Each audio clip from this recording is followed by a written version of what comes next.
Hello and welcome to Business Beat. I'm Mamdou Saleh. Here on Business Beat, we highlight local businesses to keep you up to date on new opportunities and information happening in the city of Hawthorne. So, let's get started.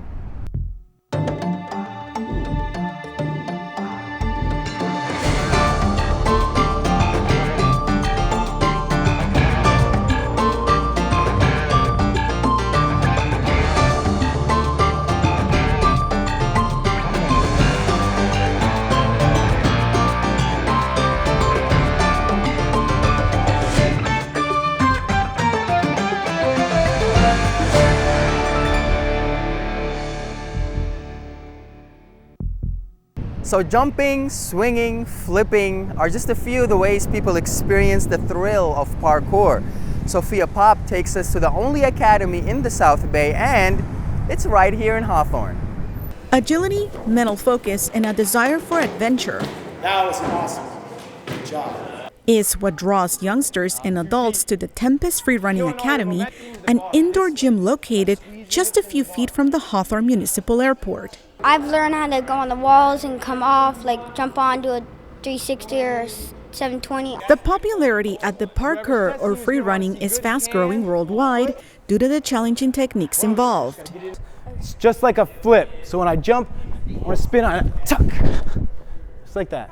The young students enrolled in the beginner courses already feel the thrill. Pretty excited because in the future I'll be able to do what some other kids won't.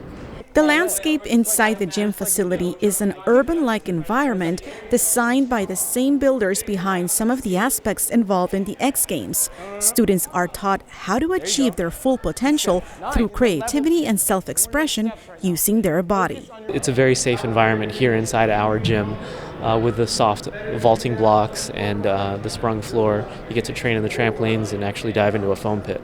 Parkour athlete and head coach at the Academy, Michael Frosty Zernoff, has a decade of experience in the sport, which also includes television and music projects. His expertise helps him understand his students' anxieties and says, once you try it, the self-confidence keeps growing every time.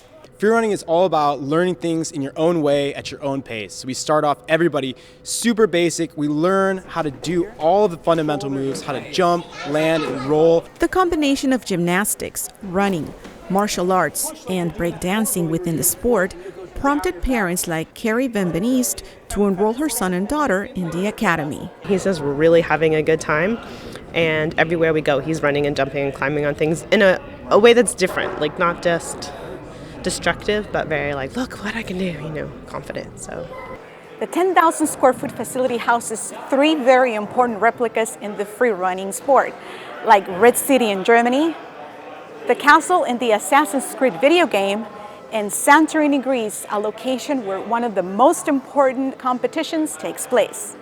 The sport started in France in the late 80s and can be practiced alone or in groups. The key to mastering the technique is to safely maintain momentum. Coach Frosty says turning pro can potentially offer advantages. There's also great opportunities, especially here in LA, to work in stunts, in films, and movies. For those willing to try it, there are options available for children and adults, like a one-time class coached by a professional free runner or weekly classes. Also, unlimited gym opportunities and open gym options are available as well. Special occasions can also be accommodated. The basic birthday party package is $400, and that's for 10 participants, and you get a coach to help you with your entire party for about 2 hours, and then you get a half hour in our party lounge, which is upstairs. They also offer many items in their brand new line of clothing, which is available at their facilities or online. Future projects include more classes and a media lab for students to create and edit their own free running films. For Hawthorne Business Beat, I'm Sophia Pop. Gym manager Nick Factorian says discounts are available for some of their services. For more information, visit www.tempestacademy.com or call 310-644-7686 and ask for Nick. The Tempest Free Running Academy is located at 3337 Jack Northrop Avenue. So Hawthorne is buzzing about La Sirena Gorda, a new restaurant serving fresh Mexican seafood. Jennifer Wade has the scoop. La Sirena Gorda, which translates to the Fat Mermaid, is owned and operated by Ismael Arcel. While Arcel is in charge of all things food, he gives credit to his wife for coming up with the Under the Sea inspired name. She was just bouncing names around and she just tossed it out there, and her grandson was with her, and she said, La Sirena Gorda, just, bouncing things. And her 4-year-old grandson, Luke, he said, yes, Grandma, that. So that's how it stuck. Arcel left his job in construction to follow his dream of becoming a restaurant owner and chef. Even in his new job, he still puts his construction background to use. We did all the work, all the remodeling, and also we built counters, tables, everything. It took nearly a year for Arcel to convert the former law office into the family-style restaurant it is today. We don't have a big menu because we don't want to combine like another stuff with the seafood. We just want the whole thing like seafood and original. We have like a family, like a quaint family ambiance, and I mean when you come here, you get the feeling, and I'm dating myself, but it's kind of like Cheers. Similar to Cheers, where everybody knows your name, La Sirena Gorda was filled with local neighbors and friendly faces. I live right down the street, so I saw that they were opening a new seafood restaurant, and it's within walking distance, so I figured we have to check it out. I live in the neighborhood, and he's also my neighbor, so as soon as he opened, I came and tried these fish tacos, and they're the best ones in town that I ever had. Along with the fish tacos, the ceviche and lobster enchiladas are huge hits among guests. I had the ceviche, and it was very good, very lemony, spicy, and the sauce that they give you, this little hot sauce, is really good.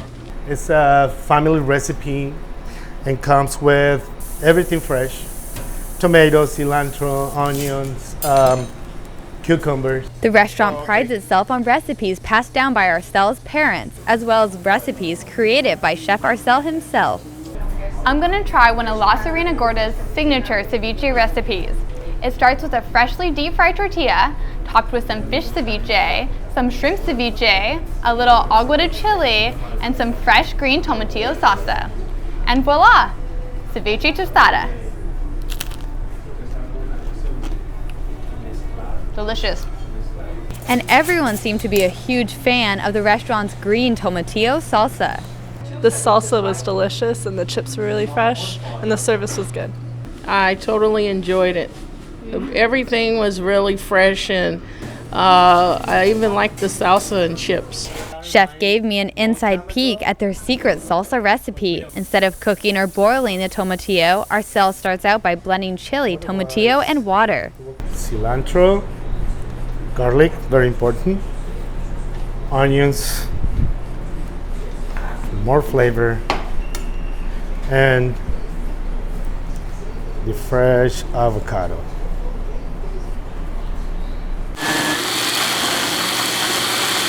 Hot tortilla chips accompany the salsa and are served free of charge to all restaurant goers. We make like little by little, all day long, so all the time it's fresh and crispy and hot. For guests avoiding fried foods, La Sirena Gorda offers many healthy options. I'm going to be a regular because I'm starting a low-fat diet, and I prepare a lot of healthy food, and I go to the seafood market. But if this will cut a lot of time off for me. La Sirena Gorda is currently open for pickup and dining in Tuesday through Sunday from 11 a.m. to 8 p.m. They will be adding delivery in the near future. My food was great and the service was exceptional. I may turn into a fat mermaid myself if I hang around this place too long. Luckily for me, the food is super fresh and healthy. Reporting for Business Beat, this is Jennifer Wade.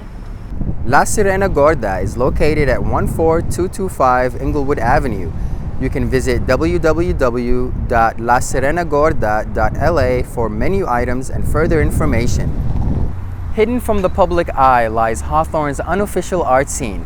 Shantae Passmore reports from Tin's Studio, which has created a modest following outside the city and is now hoping to do the same in the place it calls home. It's the same puzzling question Tin Win hears all the time. Out of all the places in the LA area, why have a studio here? You mean in Hawthorne? I think one of the reasons because I felt like Hawthorne is fresh because it's it's in a way it's kind of distant from the art scene, but also I like the charm of it and the weirdness of it as well. After receiving his master's in fine arts, he opened his own studio, which also doubles as a gallery. Even before graduate school, I was curating. I was curating for alternative spaces and some gallery spaces. And I think I'm just merging my own artistic practice and the curatorial practice together in a way that works in the same space. When Win prepares for an exhibit, he typically visits the featured artist studios. I've been known to do this is that I don't curate a work of art, rather I curate the artist in a way. The studio owner says he's all about creating cultural and artistic activities wherever he's at. He's performed for the Museum of Modern Art in New York City. So that's the idea of like being invisible or being identityless. And when you don't have an identity, like how then people define you? His body has been the subject of his own artwork at the Santa Monica Bergamot station. Somehow I felt like then my body became like an object. Because my identity is not there, somehow I was treated as an object. Win's art pieces tend to explore the idea of finding one's identity. How does identity becomes a fluidity rather than a fixed idea? Essentially, a lot of my work goes down to the idea of fluidity, the idea of like how we define ourselves and how we're being defined. Some of his artwork explores how people view art. A lot of Tin Win's art pieces aren't meant for observation, but actually for participation. Tin, tell me a little bit about this piece right here. This series of paintings are called Painting for the Visually Impaired, and they're actual braille that you can actually feel and experience. When asked what sort of feedback he's gotten from crowdgoers over the years, the responses follow a common thread. Oh my God, I did not believe that there's a art scene in Hawthorne of anywhere. And this is the best thing I ever seen in a long while. And I was just like, it makes my day. The artist says all he wants to do is make his own art while showcasing other artists. And he hopes the people will enjoy in and around Hawthorne. For Business Beat, I'm Shantae Passmore. If you'd like to know when the next exhibit is at Tin Studio, log on to Facebook and search for Tin Studio. Or you can email Tin at info@tinstudio.com. Well, we've just checked out some art, got to taste some fresh seafood, and worked out parkour style. And that wraps it up for this edition of Business Beat. Thank you so much for joining us. If there are any businesses in your area that you would like to highlight, please give us a call at 310-349-1630. Thanks again, and we'll see you next time.